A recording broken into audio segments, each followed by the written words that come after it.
friends, for today's session we are going to study a pointer in C.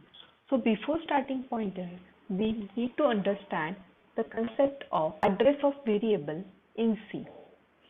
So first, what is meant by variable? So variable is simply a container which hold the information or the data which you want to store. So variable purpose is to label as well as to store the data into the memory. So when you declare variable integer a, how the memory is allocated to that variable a?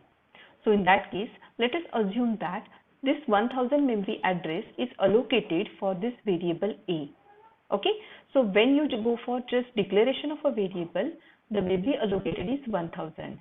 When you go for initialization of that variable, that is a equal to 10, at that time 10 value will be stored at that memory address. So now this is memory structure for this two statement, that is integer a, it is just a declaration of variable, a equal to 10, it is initialization. So when you go for declaration of a variable, at that time system is going to allocate the memory for that variable a, and one memory address, that is nothing but 1000, is allocated, and that memory location is given a label as a. When you go for initialization, that is a equal to 10, at that time 10 value is stored into that memory address. So in future, whenever you want to print this value of a, or whenever you want to access this value of a, you are going to check this memory address and you are retrieving the data.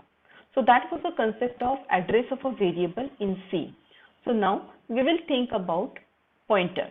So why there is a need of pointer? So we already observed how the data is stored into the memory. So there are two ways to access a variable. One, directly with the name of the variable, and second, through the memory address. So to access the variable through memory address, we require the pointers, because pointers are used to store the memory address of another variable. Or we can say in other terms, like pointer contain the memory address as their value. So let us understand with the help of example. So here you can check integer a equal to 10. So what happened when I say this integer a equal to 10?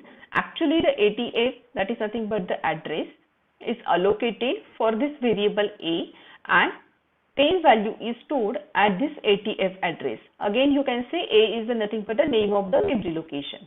So now I want to declare a pointer. So the method for declaration of the pointer is nothing but integer pointer ptr.